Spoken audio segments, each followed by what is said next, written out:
लग जी के चरणों में इच्छामी। हे गुरुवर, हमने आपसे कोटा में प्रवचन के दौरान सुना था कि जैन समाज के लिए 3-4 संतानें पैदा करना चाहिए। यदि वो अपने आप पालने में उनको सक्षम नहीं है तो आचार्य गुरुवर के दरवाजे या आपके दरवाजे छोड़ जाएं। मेरा ये कहना है गुरुवर कि मेरी 4 संतानें हैं। मैं क्लास 1 गस्टेड राजपत्रित अधिकारी रहा हूं और सभी संतानें संस्कारित हैं। मेरी चौथी संतान मैंने आपको मेरी चौथी संतान पिछले 7 साल से मेरी अनवरत सेवा कर रही है। तो मेरा कहना यह है, मेरी जिज्ञासा यह है प्रभु कि जो संतानें सक्षम होते हुए, योग होते हुए और अपने संतानें 3-4 संतानें पैदा नहीं करते हैं तो क्या वो जैन धर्म समाज और मुनिराज और आर्का के पतन के कारण में सहभागी हैं? कृपया हमारी जिज्ञासा का समाधान करें। इसी के साथ में मेरा एक और निवेदन है कि आज से अभी बोल रहा था बात। देखो, साधु की भाषा तुमने बदल दी। मैंने कभी ये नहीं बोला है कि संतान पैदा करना चाहिए। 3-4 की तो छोड़ो, मैं तो एक के भी पक्ष में नहीं हूं। मैं तो विवाह के भी पक्ष में नहीं हूं। मैंने ये कहा है कि विवाह किया है और संयम धारण नहीं कर रहे हो तो संतान को आने से रोकना नहीं चाहिए। कितना अंतर हो गया? पैदा करने में और रोकने में कितना अंतर हो गया? बहुत अंतर हो गया। पैदा नहीं करो, मुझे कोई आपत्ति नहीं। यदि पैदा करने का कोई कहूं तो कोई मेरे से प्रश्न कर देगा कि महाराज आप लोगों ने क्यों नहीं किए, महावीर स्वामी ने क्यों नहीं किए। तो ऐसी बात नहीं, पैदा करने का तो सवाल ही नहीं है। लेकिन यदि तुमने विवाह किया है और संयम धारण नहीं कर रहे हो तो तुम पाप तो कर ही रहे हो और उसके फल को रोक रहे हो। पाप कर रहे हो और फल को रोक रहे हो। वासना करना पाप है, बच्चे का जन्म होना पाप नहीं है, ये पुण्य का फल है। अब्रह्म पाप है, लेकिन अब्रह्म के स्थान पर अब्रह्म करने से जो संतान की उत्पत्ति हुई, किसी आगम में संतान का जन्म पाप लिखा है क्या? कहीं नहीं लिखा। संतान का जन्म होना पाप नहीं है, पुण्य कर्म का उदय है। लेकिन अब्रह्म करना कौन से शास्त्र में पुण्य लिखा है? अब्रह्म करना, वासना करना, काम करना, ये सारे के सारे 5 पापों में है एक अब्रह्म। और जो अब्रह्म है, ये पाप तो तुम कर रहे हो और उस पाप के स्थान पर जब पुण्य का उदय आया तो तुमने पुण्य का दरवाजा रोक दिया। विनाशकालीन विपरीत बुद्धि, यानी पाप का रास्ता तो खुला रखा और जो पुण्य का रास्ता था वो रोक दिया। तो मैंने ये कहा है कि जैनियों को यदि वो संयम ले में अच्छा है, बाल ब्रह्मचारी बने अच्छा है, कोई बात, लेकिन तुम संयम नहीं ले रहे हो, तुम्हारी वासनाएं बढ़ती जा रही हैं। और प्रकृति ने कहा था कि यदि कोई पाप भी करेगा, प्रकृति का कितना बड़ा गॉड गिफ्ट है संतान, प्रकृति की कितनी बड़ी गॉड गिफ्ट है कि तुम पाप भी करोगे तो उस पाप में हम कमल खिलाएंगे, तुम्हें बेटा बिटिया देंगे, पुण्य देंगे जो तुम कर। और परिवार नियोजन वो कराएं जो पापी हो, शराबी हो, जुआरी हो, हिंसक हो, मांसाहारी हो, जो क्रूर हो, वे परिवार नियोजन कराएं, क्योंकि उनकी संतान होगी तो वो भी ऐसी ही होगी। लेकिन जैनी क्यों कराते हैं? जैनी के जब संतान आएगी तो वो नमोकार मंत्र पड़ेगी, शाकाहारी होगी, अहिंसक होगी। तो तुमने संतान को नहीं रोका है, एक मुनिराज को रोका है। तुमने संतान को नहीं रोका है, एक शाकाहारी को रोका है। तुमने संतान को नहीं रोका है, एक जिनेंद्र भक्त को रोका है। तुमने संतान को नहीं रोका है, एक भगवान का अभिषेक करने वाले को रोका है। तुमने संतान को नहीं रोका है, एक सम्यक दृष्टि को रोका है। तुमने संतान को नहीं रोका है, एक नमोकार मंत्र पढ़ने वाले को रोका है। यदि कन्या होती तो तुमने कन्या को नहीं रहता है, जैनी का बेटा, पापियों के बेटे नहीं कह रहा हूं, जैनियों का बेटा तुम्हारा बेटा ही नहीं है, वो इस कुदरत का मुनि और आर्यिका भी है। क्योंकि जैन कुल में जन्म है दे ही उसको आर्यिका बनने का, बिटिया है तो आर्यिका बन सकती है, बेटा है तो मुनि बन सकता है। तो तुमने मुनि और आर्यिका का दरवाजा बंद किया है, कितना बड़ा पाप किया।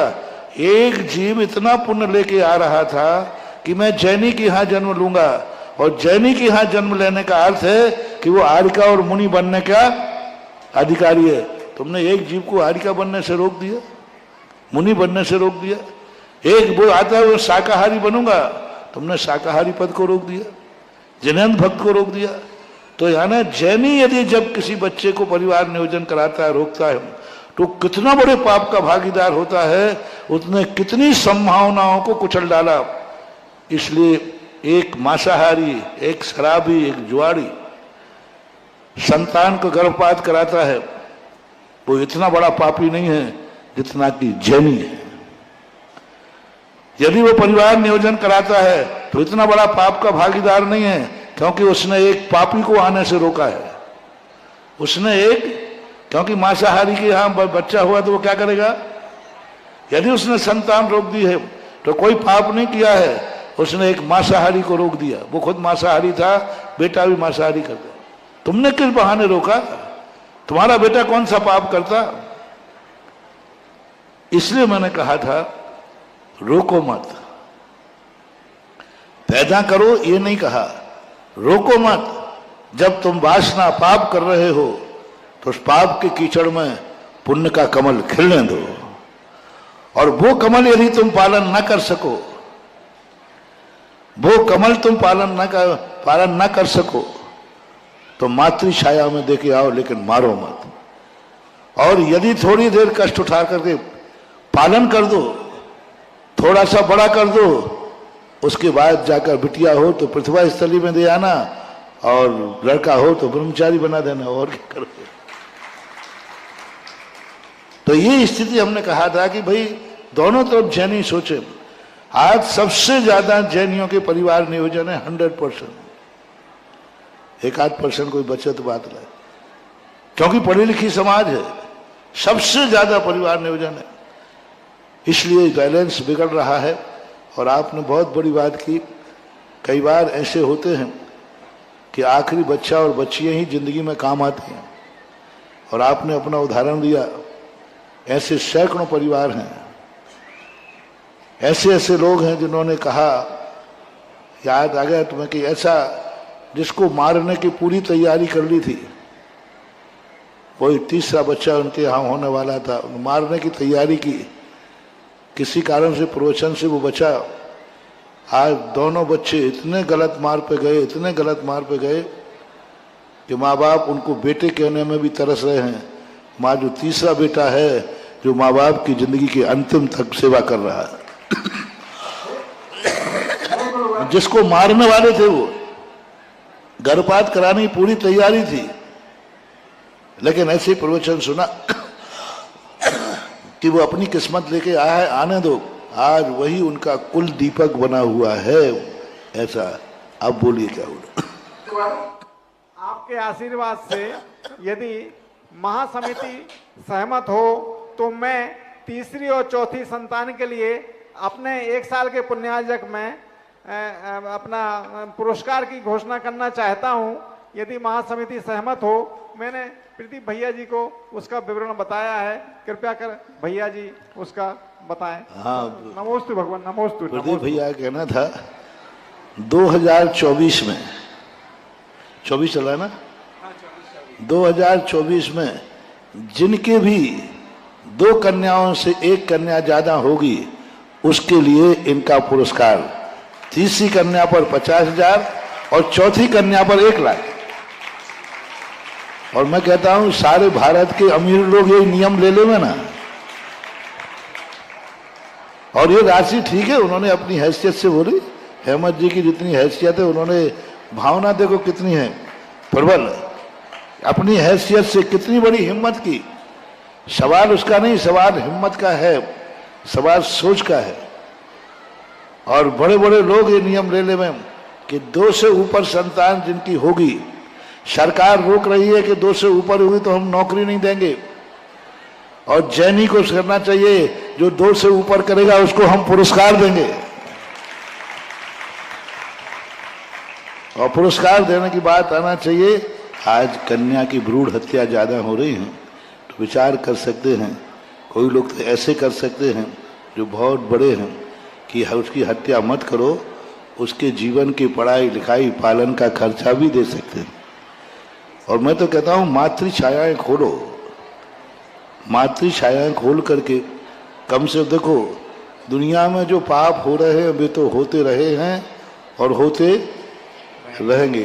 तुम कहो महाराज पापियों को नहीं रोक पाए, हमेशा से पाप होते आए, पर अपन तो एक ही कर सकते हैं, बेभली पाप करें, अनैतिक संतान पैदा करें, होती है।